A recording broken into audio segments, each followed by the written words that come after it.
नमस्कार दोस्तों, अगर आप लोग राजस्थान पुलिस की तैयारी कर रहे हैं तो यहाँ पर सबसे पहले मैं आपको उन प्रश्नों के बारे में बताऊंगा जो महिला एवं बाल अपराध से संबंधित सभी क्वेश्चन डाले गए हैं, जो कि पीडीएफ के माध्यम से डाले गए हैं, पुलिस की साइट पर डाले गए हैं। लेकिन आप लोगों को थोड़ी प्रॉब्लम आ रही होगी पीडीएफ पढ़ने में। वहाँ पर क्या है, ऑब्जेक्ट टाइप क्वेश्चन आपको नहीं मिले हैं, लेकिन मैंने उसमें से ऑब्जेक्ट टाइप क्वेश्चन सभी बना लिए हैं दोस्तों। तो इन सभी प्रश्नों के बारे में चर्चा करेंगे इस वीडियो में। तो दोस्तों, आपको कहीं भी पढ़ने की जरूरत नहीं है, किसी भी यूट्यूब चैनल पे भी। यहाँ पर यूट्यूब चैनल पे क्या करते हैं, अपने वीडियो को बड़ा करने के लिए यहाँ पर उसमें से जो भी बुक वगैरह से है, कहीं से भी क्वेश्चन उठा के ला रही है दोस्तों, वो अपना टाइम वेस्ट कर रहे हैं, आपका टाइम वेस्ट कर रहे हैं। तो वहाँ से क्वेश्चन नहीं पूछे जाएंगे। क्वेश्चन पूछे जाएंगे तो जो विभाग द्वारा जो पीडीएफ भेजी गई है दोस्तों, वहीं से। तो सबसे पहले आपको वो पीडीएफ पढ़ लेनी है जहाँ से जो प्रश्न आने हैं दोस्तों, वो 28 पेज की पीडीएफ है। तो दोस्तों, मैंने उसमें से सारे ऑब्जेक्ट टाइप क्वेश्चन बना लिए हैं। तो सबसे पहला क्वेश्चन यहाँ पर है, अब अगर अभी तक हमारे यूट्यूब चैनल को सब्सक्राइब नहीं किया तो सब्सक्राइब कर लो। यहाँ पर जल्द ही हम बहुत जल्द ही आपके लिए एक कोर्स स्पेशल राजस्थान पुलिस का कोर्स लेकर आएंगे दोस्तों हमारे ग्रुप पे। तो सबसे पहला क्वेश्चन यहाँ पर देख लीजिए, महिलाओं से संबंधित अपराधों को निम्न में से कौन सी श्रेणी में रखा गया है। तो यहाँ पर ऑप्शन नंबर यहाँ पर डी राइट हो जाएगा दोस्तों यहाँ पर, यानी कि उपयुक्त सभी में। तो नेक्स्ट है, सबसे पहले भारतीय संविधान में महिलाओं एवं बच्चों पर सुरक्षा पर कब ध्यान दिया था। तो ये ध्यान दिया था दोस्तों यहाँ पर ऑप्शन नंबर बी यहाँ पर राइट हो जाएगा, 1950 में। जी हाँ, 1950 में सबसे पहले महिला एवं बच्चों पर ध्यान दिया था सरकार ने। भारत के किसी भी नागरिक द्वारा किए गए अपराधों के बारे में और सजा का पूरा विवरण कहाँ पर मिलता है। तो ये जो पूरा विवरण मिलता है वो 1860, जी हाँ दोस्तों, आईपीसी की धारा 1860 में मिलता है। ये भारतीय दंड संहिता 1860 में मिलता है। इसके बाद नेक्स्ट आ जाएगा दोस्तों, यहाँ पर नेक्स्ट क्वेश्चन देख लेते हैं। तो दोस्तों, यहाँ पर नेक्स्ट क्वेश्चन जाएगा, भारतीय दंड संहिता 1860 में निम्न में से किस पर लागू नहीं होती है। तो भारतीय दंड संहिता भारतीय सेना पर लागू नहीं होती है। ऑप्शन नंबर यहाँ पर बी राइट हो जाएगा दोस्तों, ये भारतीय सेना पर, लेकिन ये भारत के हर व्यक्ति पर ये जो संहिता है वो लागू होती है दोस्तों यहाँ पर, लेकिन भारतीय सेना पर ये संहिता लागू नहीं होती है दोस्तों यहाँ पर। अगला क्वेश्चन देख लिए, भारतीय दंड संहिता 1860 की धारा 354 का संबंध है। तो ये 354 का संबंध हो जाएगा, ऑप्शन नंबर ए हो जाएगा, स्त्री की लज्जा भंग करने से है दोस्तों यहाँ पर। अगला देख लीजिए, भारतीय दंड संहिता 1860 की धारा 354 ए का संबंध है। तो 354 ए का संबंध हो जाएगा यहाँ पर, यौन उत्पीड़न के लिए सजा का प्रावधान दिया गया है, यानी कि भारतीय दंड संहिता आईपीसी की धारा 1860 की धारा 354 में यौन उत्पीड़न के लिए सजा का प्रावधान किया गया है। ऑप्शन नंबर ए यहाँ पर राइट हो जाएगा। भारतीय दंड संहिता 1860 की किस धारा में महिलाओं का पीछा करना एवं अपराध की श्रेणी में रखा गया है।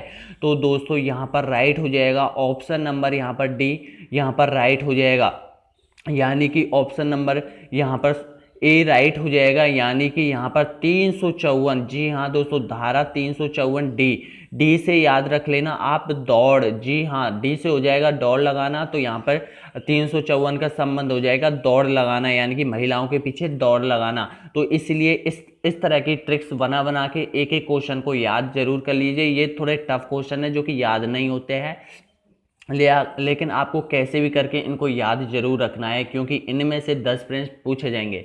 भारतीय दंड संहिता 1860 की किस धारा में महिलाओं की ताक झांक करना एवं एक अपराध की श्रेणी में रखा गया है। तो महिलाओं की ताक झांक करना, ऑप्शन नंबर यहाँ पर ए राइट हो जाएगा दोस्तों, 354 सी, धारा 354 सी।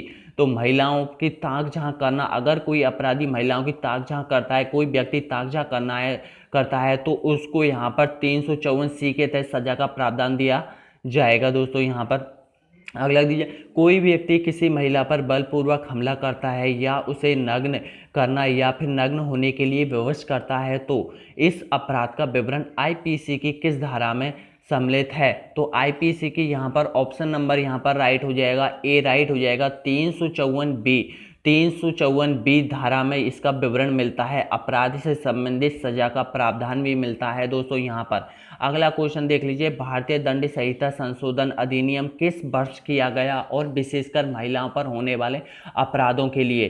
तो ये जो संशोधन किया था आपको नॉर्मली पता होगा 2018 में किया गया था दोस्तों। यहाँ पर ऑप्शन नंबर यहाँ पर सी राइट हो जाएगा, यानी कि महिलाओं पर होने वाले अत्याचारों में एक संशोधन पारित हुआ था लोकसभा में, तो यहाँ पर 2018 में हुआ था।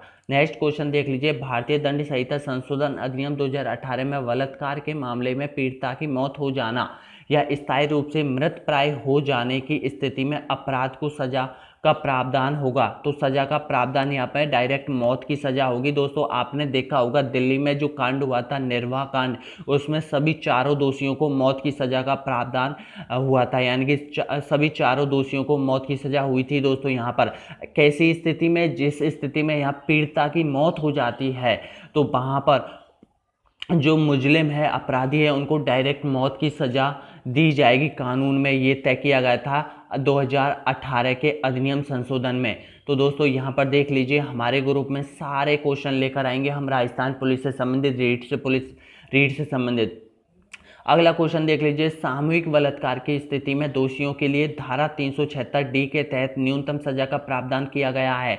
तो ये न्यूनतम सजा का प्रावधान किया गया है दोस्तों। यहाँ पर ऑप्शन नंबर ए यहाँ पर राइट हो जाएगा, 20 वर्ष दिया है न्यूनतम सजा, और अधिकतम सजा यहाँ पर हो सकती है आजीवन कारावास। तो ऐसी स्थिति में अगर यहाँ पर पीड़िता की मौत हो जाती है तो सभी को यहाँ पर मृत्युदंड दिया जाएगा। अगला देख लीजिए, सामूहिक बलात्कार की स्थिति में दोषियों के लिए धारा 376 डी के तहत अधिकतम सजा क्या हो सकती है? तो यहाँ पर देख लीजिए, अधिकतम सजा हो सकती है आजीवन कारावास।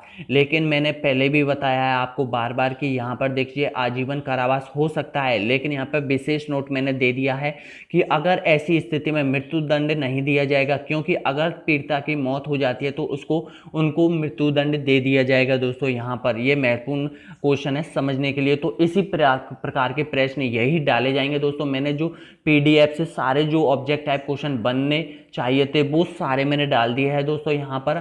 तो यहाँ पर इनमें से 10 क्वेश्चन आपको देखने को मिलेंगे।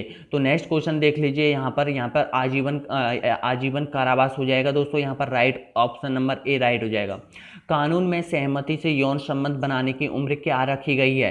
तो ये रखी गई है 18 वर्ष। जी हाँ, 18 वर्ष यहाँ पर कानून में यौन संबंध बनाने की जो उम्र रखी गई है वो 18 वर्ष रखी है कानून में। चाहे वो पुरुष हो चाहे वो महिला हो, वो यहाँ पर अपनी सहमति से यौन संबंध बना सकती है किसी के साथ। नेक्स्ट है, तेजाबी हमला करने वालों के लिए कितने साल की सजा का प्रावधान किया गया है? तो तेजाबी हमला करने वालों के लिए, अगर कोई तेजाब हमला करता है, किसी महिला पर करता है, पुरुष पर करता है, तो उसके लिए यहाँ पर सजा का प्रावधान होगा, 10 साल की सजा का प्रावधान होगा कानून में दोस्तों यहाँ पर।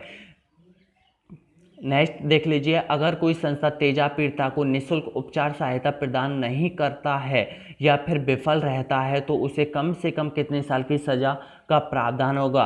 तो दोस्तों यहाँ पर समझने की ये बात है, अगर कोई पीड़िता किसी हॉस्पिटल में जाती है और वहाँ पर उसको उपचार नहीं मिलता है तो वहाँ पर जो कोई संस्था है, हॉस्पिटल है या कोई भी है, तो उसको यहाँ पर कम से कम 7 साल की सजा का प्रावधान दिया गया है कानून में दोस्तों। यहाँ पर बहुत अच्छे अच्छे क्वेश्चन लेकर आया हूँ दोस्तों, ये आपके जीवन में भी काम देंगे और आपकी आने वाली एग्जाम में भी इनमें से 10 क्वेश्चन देखने को मिलेंगे दोस्तों। यहाँ पर कानून की धारा 376 का संबंध किससे है? तो आपने पढ़ा होगा, नॉर्मली देखा होगा कि 376 धारा 376 का संबंध किससे है? तो यहाँ पर राइट हो जाएगा, ये है डायरेक्ट बलात्कार से संबंधित है, यानी कि ऑप्शन नंबर यहाँ पर सी राइट हो जाएगा। यानी कि कानून की धारा 376 का संबंध हो जाएगा यहाँ पर बलात्कार से संबंधित हो जाएगा दोस्तों। यहाँ पर नेक्स्ट क्वेश्चन देखते हैं, निम्नलिखित में से कानून की किस धारा में पति द्वारा पत्नी से अलग होने की स्थिति में पति द्वारा पत्नी की सहमति के बिना उसे शारीरिक संबंध बनाना बलात्कार माना जाएगा? तो दोस्तों कानून में देखो कितने बड़े कड़े कानून प्रावधान किए गए यहाँ पर। तो ये हो जाएगा दोस्तों, यहाँ पर राइट हो जाएगा, बी ऑप्शन राइट हो जाएगा, 376 बी। जी हाँ, 376 बी इसको समझने के लिए हम बात करें, अगर देखो पति पत्नी में झगड़ा चल रहा है और उनमें यहाँ पर पति अपनी ज़बरदस्ती से उसकी पत्नी के साथ यहाँ पर शारीरिक संबंध बनाता है तो वो बलात्कार माना जाएगा, चाहे वो पति क्यों ना हो उनका। तो दोस्तों यहाँ पर ऑप्शन नंबर यहाँ पर राइट हो जाएगा, यहाँ पर बी यहाँ पर राइट हो जाएगा 376 बी। हाँ जी हाँ दोस्तों, 376 बी हो जाएगा। नेक्स्ट क्वेश्चन, 12 वर्ष से कम उम्र की स्त्रियों के साथ बलात्कार करना, इस अपराध का संबंध कानून की किस धारा में आता है? तो कानून की धारा में हो जाएगा दोस्तों ऑप्शन नंबर ए यहाँ पर राइट हो जाएगा। यानी कि जो भी 12 वर्ष से कम उम्र की स्त्रियां हैं, बच्ची हैं, उनके साथ जो बलात्कार होता है तो वो कानून की धारा 376 ए बी के संबंध में आता है दोस्तों, यहाँ पर ए बी के संबंध में आ जाता है। नेक्स्ट क्वेश्चन देख लेते हैं, कानून की किस धारा में 12 वर्ष से कम उम्र की महिलाओं का एक से अधिक व्यक्तियों द्वारा मिलकर सामूहिक बलात्कार का संबंध किस धारा से है? तो दोस्तों ये धारा हो जाएगी धारा 376 डीवी। धारा 376 डीवी हो जाएगी दोस्तों, यहाँ पर ऑप्शन नंबर यहाँ पर ए राइट हो जाएगा। अगला क्वेश्चन देखते हैं, यहाँ पर भारत में सबसे पहले दहेज निषेध अधिनियम कब बनाया गया? भारत में सबसे पहले दहेज निषेध अधिनियम बनाया था 1961 में। अगर अभी तक हमारे YouTube चैनल को सब्सक्राइब नहीं किया है तो सब्सक्राइब जरूर कर ले दोस्तों। यहाँ पर और ही अच्छे क्वेश्चन मैं डालने जा रहा हूँ हमारे YouTube चैनल के माध्यम से, यहाँ पर स्पेशली राजस्थान पुलिस, रीट, पटवार सभी भर्तियों के लिए। तो दोस्तों यहाँ पर और लाइक कीजिए वीडियो को अगर वास्तव में आपको अच्छा लगा है, आपको पता है कि आने योग्य प्रश्न है पीडीएफ में से ही डले हुए हैं, तो प्लीज़ लाइक जरूर कीजिए और शेयर जरूर कीजिए इसको। नेक्स्ट क्वेश्चन देख लेते हैं, दहेज संशोधन अधिनियम 1986 के तहत दहेज लेने देने वाले अपराधियों को कितने साल की सजा का प्रावधान किया गया है कानून में? तो यहाँ पर प्रावधान किया गया है ऑप्शन नंबर ए यहाँ पर राइट हो जाएगा। यानी कि न्यूनतम सजा 6 महीने हो सकती है और अधिकतम सजा यहाँ पर 10 साल की कैद हो सकती है। जो भी यहाँ पर दहेज लेता है या दहेज अपराधी है तो उसके लिए। अगला क्वेश्चन है, दहेज निषेध अधिनियम के तहत किसी अपराधी कारावास के अलावा कितने रुपए का आर्थिक दंड देना पड़ेगा? तो ये आर्थिक दंड देना पड़ेगा दोस्तों यहाँ पर 10,000 रुपये का जुर्माना। जी हाँ, 10,000 रुपये का जुर्माना उसको भुगतना पड़ सकता है, जेल के साथ साथ, सजा के साथ साथ भी। नेक्स्ट देख लीजिए, यदि किसी लड़की के विवाह के 7 साल के भीतर एक सामान्य परिस्थितियों में मौत हो जाती है और यह साबित कर दिया जाता है कि उसकी मौत पहले उसे दहेज के लिए प्रताड़ित किया गया है, तो आरोपी को कितने साल की सजा का प्रावधान किया गया है? तो यहाँ पर राइट हो जाएगा ऑप्शन नंबर यहाँ पर ए राइट हो जाएगा। यानी कि कम से कम सजा होगी 7 साल की सजा और अधिक से अधिक यहाँ पर आजीवन कारावास हो जाएगा दोस्तों। यहाँ पर जैसे कि इसको समझने की तात्पर्य यह है कि अगर किसी महिला को दहेज के लिए प्रताड़ित किया गया है और 7 साल के भीतर उसकी मृत्यु हो जाती है उसी कारण से, तो यहाँ पर अपराधी को यहाँ पर कम से कम 7 साल की सजा और अधिक से अधिक यहाँ पर आजीवन कारावास की सजा का प्रावधान होगा दोस्तों, जेल में यहाँ पर दोस्तों। नेक्स्ट क्वेश्चन देखते हैं, यहाँ पर अगला क्वेश्चन क्या है, अगर किसी व्यक्ति द्वारा किसी स्त्री का वीडियो चित्रण बनाता है या उसे वायरल करता है तो उसे अपराधी को कानून के कितने साल की सजा का प्रावधान है? पहली बार, जी हाँ दोस्तों, पहली बार कितने साल की सजा का प्रावधान होगा? तो पहली बार होगा यहाँ पर ऑप्शन नंबर ए राइट हो जाएगा दोस्तों यहाँ पर। यानी कि 2 वर्ष की कैद और 2,000 रुपये का जुर्माना होगा अगर पहली बार गलती करता है तो उसके लिए। अगर यहाँ पर दूसरी बार गलती करेगा तो दोस्तों यहाँ पर देख लीजिए, वही व्यक्ति अपराध की पुनरावृत्ति करेगा दोस्तों यहाँ पर, तो उसके लिए क्या सजा का प्रावधान है? अगर कोई व्यक्ति किसी महिला का चित्रण वीडियो बनाता है और उसे वायरल करता है तो उस अपराधी को इस अपराध की पुनरावृत्ति करने की सजा पर क्या प्रावधान है? तो यहाँ पर हो जाएगा, यानी कि न्यूनतम सजा तो 6 माह की हो सकती है और अधिकतम वर्ष यहाँ पर 5 साल का कारावास हो सकता है। लेकिन यहाँ पर जो जुर्माना देखा जाए तो वो बढ़ गया है, यानी कि 10,000 से 1 लाख रुपए तक का जुर्माना उसको भुगतान करना पड़ता है दोस्तों यहाँ पर अपराधी को। तो देख लीजिए दोस्तों, यहाँ पर पूरे पीडीएफ से ही उठाए गए यहाँ पर ऑब्जेक्ट टाइप क्वेश्चन है दोस्तों। यहाँ पर इन्हीं प्रश्नों में से आपके राजस्थान पुलिस कांस्टेबल भर्ती 2020 में यहीं से लेकर आएंगे दोस्तों। ये प्रश्न जो पुलिस विभाग डालेगा, यहाँ पर 10 क्वेश्चन आपको इन्हीं प्रश्नों में से देखने को मिलेंगे दोस्तों। यहाँ पर अगला क्वेश्चन है, सती रोकथाम अधिनियम कब बनाया था? तो सती रोकथाम अधिनियम बनाया था दोस्तों, ऑप्शन नंबर ए राइट हो जाएगा, यानी कि 1987 में। जी हाँ, 1987 में, यानी सती प्रथा रोकथाम अधिनियम 87 में बनाया था दोस्तों, इसको याद रख लेना। नेक्स्ट क्वेश्चन देख लीजिए, सती प्रथा को पहली बार बंगाल में प्रतिबंध कब लगाया था सती प्रथा पर? तो सती प्रथा पर, ये तो इंडियन जीके का भी क्वेश्चन है। मैंने इसमें एक क्वेश्चन ये डाला था दोस्तों, क्योंकि ये संबंधित है, बहुत ही बार रिपीट हो गया था, इसलिए मैंने पीडीएफ से बाहर एक क्वेश्चन ये डाल दिया है दोस्तों। बहुत ही अच्छा क्वेश्चन है, ये भी आ सकता है दोस्तों यहाँ पर। तो ये 1829, जी हाँ दोस्तों, 1829 में पश्चिम बंगाल में इसको बैन किया था दोस्तों, यहाँ पर प्रतिबंध लगा दिया था दोस्तों यहाँ पर। अगला क्वेश्चन देख लीजिए, घरेलू हिंसा महिला संरक्षण अधिनियम भारत की संसद ने कब पारित किया था? तो भारत की संसद ने ये अधिनियम पारित किया था 2005 में, यानी कि महिलाओं पर होने वाले अत्याचार, चाहे वो शारीरिक हो, मानसिक हो, आर्थिक हो, यौन संबंधित हो, कैसे भी हो दोस्तों, यहाँ पर उनके लिए एक अधिनियम बनाया था, 2005 अधिनियम बनाया था दोस्तों। उस अधिनियम के तहत यहाँ पर सजा का प्रावधान क्या रखा गया है, क्या जुर्माना रखा गया है, उसके बारे में भी कुछ क्वेश्चन आएंगे। तो घरेलू हिंसा से महिलाओं का संरक्षण अधिनियम 2005 लागू किया था। तो लागू कब हुआ? देखो, घरेलू हिंसा अधिनियम बनाया था दोस्तों, ये तो बनाया था यहाँ पर 2005 में, लेकिन ये लागू किया था यहाँ पर अक्टूबर 2006 में लागू किया गया था दोस्तों। ऑप्शन नंबर ए यहाँ पर राइट हो जाएगा, अक्टूबर 2006 में। अगला क्वेश्चन देख लीजिए, घरेलू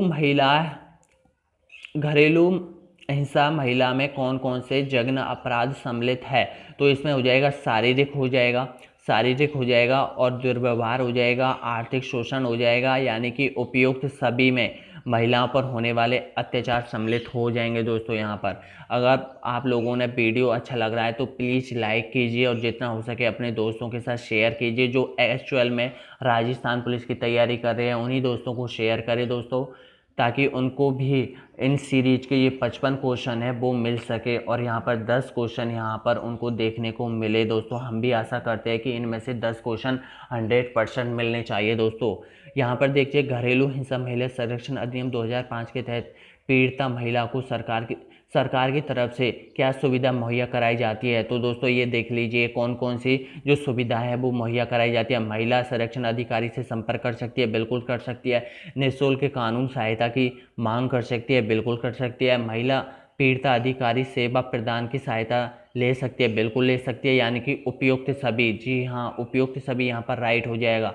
नेक्स्ट क्वेश्चन देख लीजिए, यहाँ पर महिला का कार्य स्तर पर लैंगिक उत्पीड़न अधिनियम कब पारित हुआ था? तो देखिए ये हुआ था दोस्तों यहाँ पर 2013 में, यानी कि महिला का कार्य स्तर पर लैंगिक उत्पीड़न अधिनियम कब पारित हुआ था दोस्तों। इसको समझने के लिए मैं थोड़ा सा यहाँ पर डिटेल में जाना चाहता हूँ कि देखिए, अगर कोई महिला, चाहे वो किसी दफ्तर में हो, चाहे किसी कंपनी में हो, वहाँ पर महिला के प्रति होने वाले अत्याचार यानी कि शारीरिक बलात्कार वगैरह, इन घटनाओं के बारे में पूरा दिया गया था। तो ये अधिनियम बनाया था 2013 में दोस्तों यहाँ पर।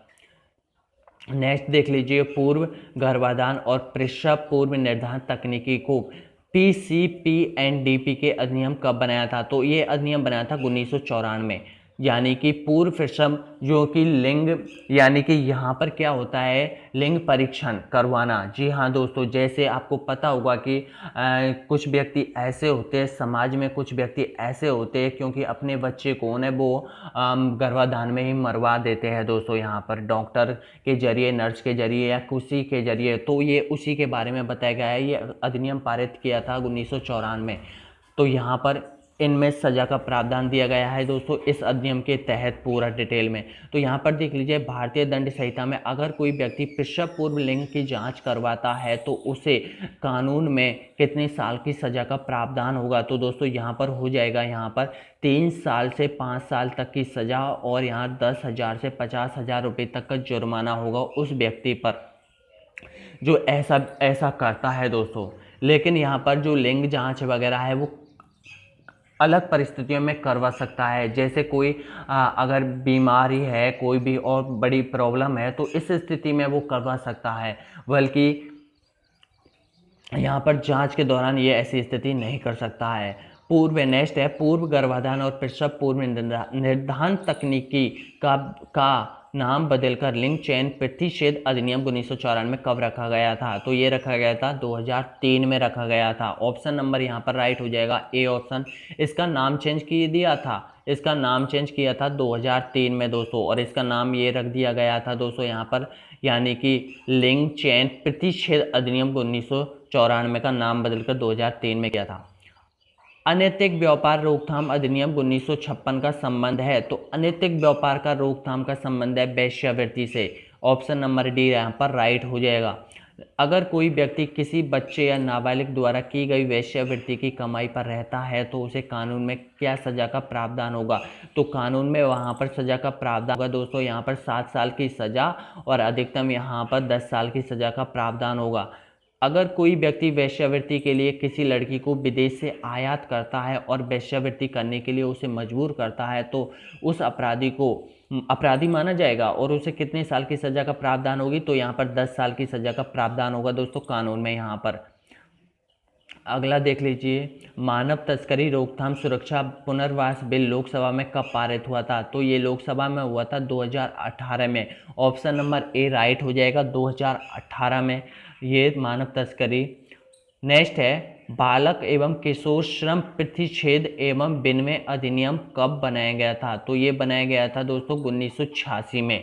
जी हाँ, यानी कि जो बालकों को काम पर लगाया जाता है वो 14 वर्ष से 18 वर्ष से कम आयु के बच्चे हैं, उनको काम में कोई भी लगाते हैं तो उसको अपराधी माना जाएगा और कानून में इसके तहत सजा का प्रावधान किया गया है अलग अलग दायरे में। नेक्स्ट है बाल श्रम निषेध एवं नियमित संशोधन अधिनियम 2016 के अनुसार बच्चों को कौन सी 2 श्रेणियों में रखा गया? तो दोस्तों बाल श्रम अधिनियम 1900 यहाँ पर जो 86 बनाया था तो उसमें संशोधन किया था 2016 में, और यहाँ पर बच्चों को 2 श्रेणियों में बांट दिया गया था। दो श्रेणी कौन कौन सी थी? तो 14 वर्ष से कम आयु के बच्चों को एक श्रेणी में रखा गया था, दूसरा रखा गया था 14 वर्ष से 18 वर्ष की उम्र के बच्चों को यहाँ पर दोनों श्रेणियों में रखा दिया गया है। ऑप्शन नंबर यहाँ पर डी राइट हो जाएगा। नेक्स्ट है बाल विवाह निषेध अधिनियम 2006 के अनुसार नाबालिग किस पुरुष को कहा जाता है? तो नाबालिग किस पुरुष को कहा जाता है? तो यहाँ पर राइट हो जाएगा, ऑप्शन नंबर ए राइट हो जाएगा। ध्यान रखना दोस्तों, यहाँ पर 21 साल से कम आयु के व्यक्ति को नाबालिग माना जाएगा, यानी कि बाल विवाह निषेध अधिनियम के तहत। वैसे तो वयस्क की उम्र उसकी 18 वर्ष होती है, वो वयस्क हो जाता है 18 वर्ष, लेकिन ये इस कानून के तहत इसको नाबालिग माना जाएगा दोस्तों। अगर ये शादी करता है 21 वर्ष से कम आयु में तो इसको नाबालिग मानते हुए इसे सजा का प्रावधान होगा। अगला, निम्न में से कौन सा बाल विवाह नहीं माना जाएगा? तो यहाँ पर 18 साल की लड़की होनी चाहिए और 21 साल का लड़का होना चाहिए, तब ये बाल विवाह नहीं माना जाएगा दोस्तों। ऑप्शन नंबर यहाँ पर हो जाएगा सी राइट हो जाएगा दोस्तों यहाँ पर, यानी कि 18 साल की लड़की होनी चाहिए और 21 साल का लड़का होना चाहिए। अगर कोई पुरुष वयस्क होते हुए भी नाबालिग लड़की के साथ विवाह करता है तो उसे कानून के तहत कितने साल की सज़ा का प्रावधान है?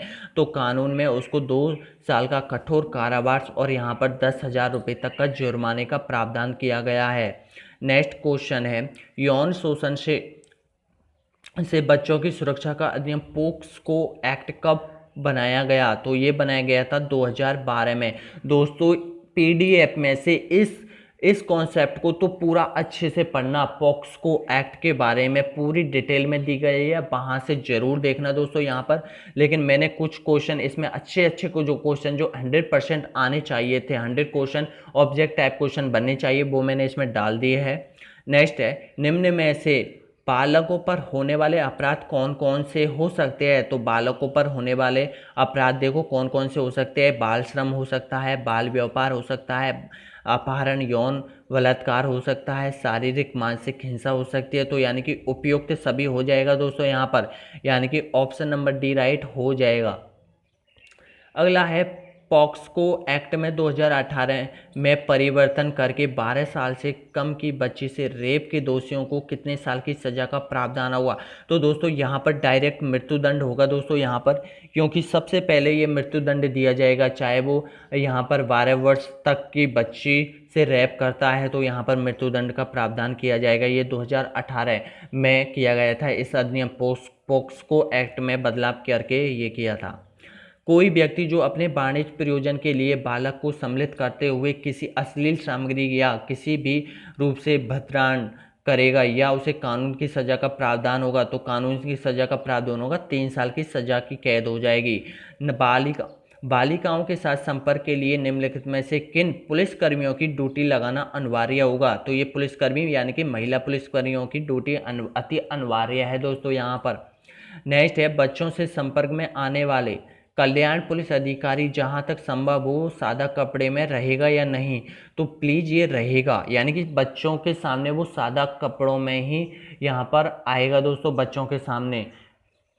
नेक्स्ट क्वेश्चन देख लेते हैं दोस्तों यहाँ पर। ये हमारा टेलीग्राम ग्रुप है दोस्तों, अगर आप लोगों ने ज्वाइन नहीं किया है तो ज्वाइन जरूर कर लीजिए, जिसमें आपको राजस्थान जीके, पटवार पुलिस से रीट, आरपीएससी, जेल पैरी, यहाँ पर वन रक्षक, second grade, first grade, third grade, RAS, RTS, Rajasthan all exam competition की तैयारी करवाई जाती है दोस्तों क्यूज के माध्यम से, बॉट क्यूज के माध्यम से।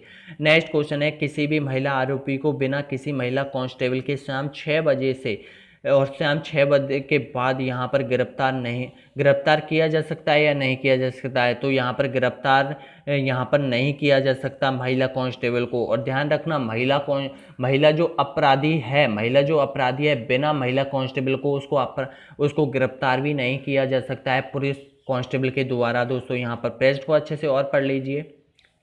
नेक्स्ट है, भारतीय दंड संहिता की धारा 354 का संबंध है। तो ये 354 का संबंध हो जाएगा यहाँ पर महिलाओं पर होने वाले अत्याचार से संबंधित है दोस्तों, 354 का संबंध है। किसी महिला का पीछा करना भारतीय दंड संहिता की किस धारा में सजा का प्रावधान है। तो पीछा करना दोस्तों यहाँ पर हो जाएगा ऑप्शन नंबर बी राइट हो जाएगा, ऑप्शन नंबर बी, यानी कि 354D हो जाएगा। नेक्स्ट है, बाल अपराधी पर पुलिस द्वारा किसका प्रयोग किया जा सकता है। तो यहाँ देख लीजिए, बल का प्रयोग, हथकड़ी व जंजीर का प्रयोग, पुलिस द्वारा अपराधी को डराना। तो दोस्तों ये उपयुक्त में से कोई नहीं होगा, यानी कि जो बालक है, जो अपराधी है, उनमें वो पुलिस विभाग किसी का भी बल का प्रयोग नहीं करेगा। तो दोस्तों यहाँ पर देख लीजिए, पूरे कॉन्सेप्ट मैंने पूरे 55 क्वेश्चन आपके लिए लेकर आया हूँ। अब मैं आपको यहाँ पर देख लीजिए, हमारा जो क्यूज बॉट है वो बन के तैयार हो गया। हम कभी भी इसको हमारे ग्रुप में डाल सकते हैं और वहाँ पर आप क्यूज भी कर सकते हैं दोस्तों, बहुत ही जल्दी लेकर आएंगे। तो देख लीजिए, महिला एवं बच्चों से होने वाले अपराधों में से संबंधित महत्वपूर्ण क्वेश्चन है राजस्थान पुलिस भर्ती 2020 में ये दिया गया है। तो उसमें देखिए 55 क्वेश्चन है दोस्तों यहाँ पर, और टाइम रहेगा एक क्वेश्चन करने में आपको यहाँ पर 30 सेकंड का टाइम दिया जाएगा दोस्तों यहाँ पर। तो आप देख लीजिए दोस्तों, सबसे पहले ये आपके लिए बहुत ही जल्दी प्रोवाइड कराएंगे दोस्तों। तो इस वीडियो को जरूर देख लीजिए, 2-3 बार जरूर वीडियो को देख लीजिए, सारे प्रश्नों को देख लीजिए दोस्तों यहाँ पर। तो सारे क्वेश्चन होंगे यहाँ पर महिला एवं बाल अपराध से जुड़े। तो दोस्तों वीडियो अच्छा लगा तो प्लीज़ लाइक कीजिए, शेयर कीजिए। सभी को धन्यवाद दोस्तों, आपने इतना टाइम दिया है इस वीडियो के लिए दोस्तों यहाँ पर।